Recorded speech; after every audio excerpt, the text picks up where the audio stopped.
বট বাহিনী তারা বিভিন্ন প্রোপাগান্ডা ছড়াচ্ছে যে তারেক রহমানের বিষয় নিয়ে, ম্যাডামের বিষয় নিয়ে। এই বিষয়গুলো আমাদের আসলে হৃদয়ে রক্তক্ষরণ হয়। আজকে দেখেন আপনি যে আজকে উনি সিসিউতে আছেন সারা বাংলাদেশের। আমি রিকশায় আসলাম আজকে সকালবেলা, রিকশাওয়ালাও জিজ্ঞেস করলো যে ভাইয়া ম্যাডামের স্বাস্থ্যের কি অবস্থা, শরীরের কি অবস্থা। এক অভূতপূর্ব ভালোবাসা। এই ভালোবাসা কোনোদিন টাকার বিনিময়ে কেনা যাবে না, কোনোদিন কেউ পারে নাই।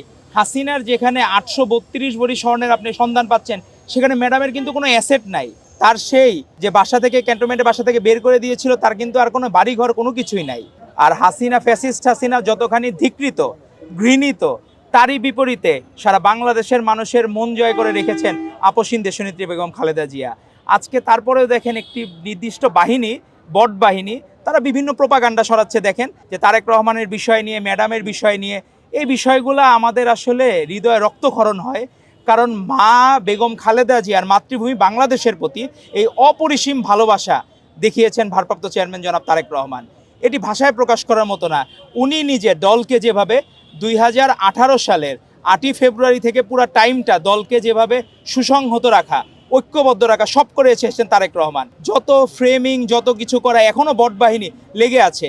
একজনকে দেখলাম আবরার ফাহাদের যে হত্যাকারীরা ছিল তাদের পক্ষের এখন আইনজীবী, সে পর্যন্ত যে মার থেকে মাসির দরদ বেশি, বিষয়টা হয়ে গেছে এরকম। তো আসলে এগুলা হৃদয়ে নাড়া দেয়। আপনারা এগুলো করেন না ভাই। কারণ রাজনীতিতে বেগম খালেদা জিয়াকে যেমন উনি গর্ভধারণ করেছিলেন আমাদের তারেক রহমানকে, তারেক রহমানের যে ভালোবাসা সারা বাংলাদেশের মানুষের সে একই রকম ভালোবাসা। এগুলোকে আপনারা ডিফারেন্সিয়েট করতে যান না। আপনি 1991 সালে রাজীব গান্ধী ইন্ডিয়াতে অ্যাসাসিন হয়েছিলেন নির্বাচনী প্রচারণার সময়। 2007 সালে বেনজির ভুট্টো অ্যাসাসিন হয়েছিলেন, সেটাও নির্বাচনী প্রচারণায়। তো আপনারা এই দক্ষিণ পূর্ব এশিয়ার সাবকন্টিনেন্ট রাজনীতি আপনাদের মাথায় রাখতে হবে। বাংলাদেশের এখন সবচেয়ে জনপ্রিয় নেতা তারেক রহমান, তার বিষয়ে এই ভুয়া প্রোপাগান্ডা ছড়িয়ে মায়ের প্রতি আবেগ, এগুলো আপনাদের দেখানোর দরকার নাই। এতদিন আপনাদের আবেগ কই ছিল?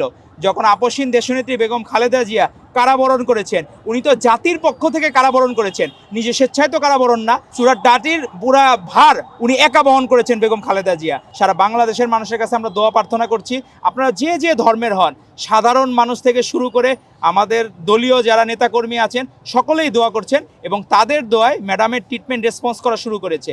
এটি আমাদের জন্য, আমরা যারা ক্ষুদ্র কর্মী হিসাবে, আমাদের জন্য অত্যন্ত একটি মোটামুটি সুসংবাদ বলা যায়। ম্যাডাম যখন সুস্থ হয়ে ফিরবেন, তখন আমাদের জন্য একটি বড় একটি আনন্দের দিন হবে। কারণ ম্যাডাম ছাড়া আসলে এই বাংলাদেশের মানুষকে এত বেশি ভালোবাসা আর কেউ ভালোবাসতে পারবেন না, আর অতীতেও পারেন নাই।